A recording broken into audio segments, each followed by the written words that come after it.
Тең қоғам, тең мүмкіндіктер. 2021 жылы әлеуметтік жоба мемлекет тарапынан қолдау тауып, Алматы және Жетісу облыстарынан 8 Зағипжан Қаскелең мәдениет колледжінде оқуға мүмкіндік алды. Биыл ерекше түлектер дипломдарын қолдарына алып, мамандық иесі атанды.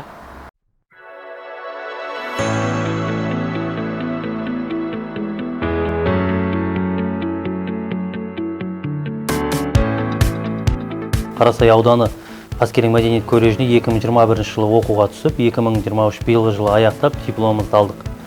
Және осы оқуға мүмкіншілік жасаған бізде Алматы облысы жастар қоғамдық бірлестігі мүшесінің басшысы Қапанов Қуаныш бағдарлама проектісін жазып көтеріп, осындай мүмкіншілік шектеулі жандарға осындай оқитын мүмкіншілік жасады кітапхана мамандығы бойынша.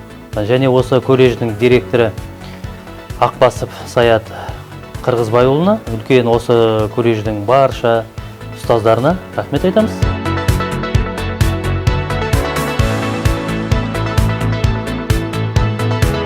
2021-ден бастап осы қабылдаған бізде 8 бала оқуға түсті. Осы мүмкіндігі шектеулі зағип жандардан.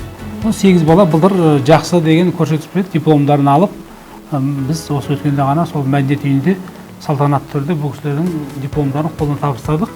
Енді ары қарай сол әкімшілік бұл кісілерге жұмыспен қамтып, өздерінің болашақ жанұясын бағып, осы егеменді елімізге, жерімізге өздерінің адал қызметтерін жасап, ары қарай өмірлерінде керек болады деген үлкен үміттемін.